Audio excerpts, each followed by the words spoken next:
Mewibawakan mobilitas kawal laut negeri. Angkatan Laut Indonesia menguatkan pergerakan kawal laut bersama Bakamla, utamanya di kawasan Alki 1 dan Alki 2, yang strategis dan ramai sepanjang perjalanan tahun ini.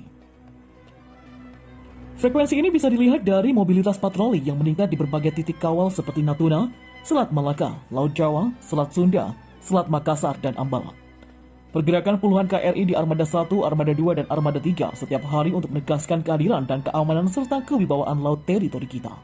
Kapal perang jenis logistik BBM dan air, KRI Bontang 907 baru saja mendeteksi kapal Coast Guard China di ZAE Natuna.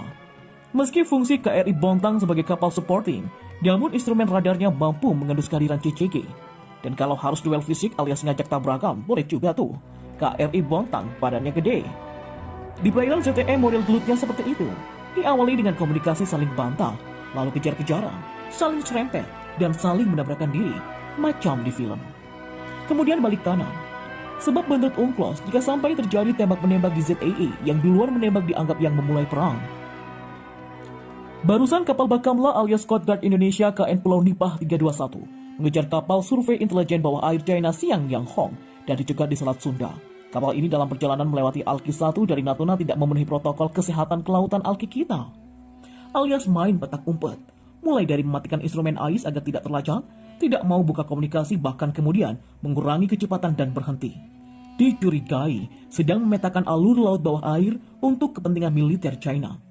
Nah, setelah dicegat di Selat Sunda, baru mengaku dan bohong bahwa AIS-nya bermasalah. Kapal induk Amerika Serikat yang perkasa USS Nimitz dan 2 kapal pengawalnya beberapa hari lalu melintasi di Alki 1 dan dikawal ketat 5 KRI, 1 pesawat pengintai TNI Angkatan Laut dari Selat Malaka sampai Batam. USS Nimitz kemudian menuju utara melintasi Laut China Selatan dan pasti meramaikan pasar provokasi dengan kapal perang China. Kita membayangi armada kapal induk Amerika Serikat untuk menegaskan kehadiran kita. Standar prosedur kawal Alki bukan untuk memprovokasi apalagi mengusir, sebagaimana publikasi hoax netizen ngawur. Perairan Alki adalah jalan raya laut internasional sesuai dengan Konvensi Hukum Laut Internasional atau UNCLOS. Prestasi hebat dicapai ketika kapal Bakamla KN Marrore 322 berhasil menangkap tangan 2 tanker raksasa Iran dan Panama sedang in the high di Selat Karimata Alki pada pekan lalu, alias misi BBM. Kedua kapal tanker itu ketahuan sedang melakukan transfer ilegal BBM di tengah laut, melanggar batas Alki dan tidak membuka komunikasi radio. Diduga, Iran melakukan transaksi minyak ilegal dengan China karena Iran saat ini mendapatkan sanksi ekonomi dari Amerika Serikat.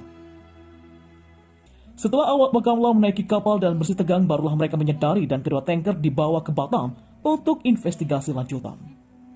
Terakhir, 3 KRI menghantar perjalanan kapal perang jenis fregat dan kapal selam Perancis di Selat Sunda menuju Samudra Hindia dengan upacara passing exercise. Inilah penghargaan itu jika kapal perang asing Kulon Nuwun di perairan Alki kita ada penghormatan passing exercise dan salam bon voyage. Dan kalau main petak umpet, jadi tidak terhormat dan tidak ingin mendapatkan penghormatan. Awak kapal induk USS Nimitz juga mendapat salam bon voyage dari kapal perang kita ketika sampai di Singapura. Semoga perjalananmu menyenangkan, itulah maknanya.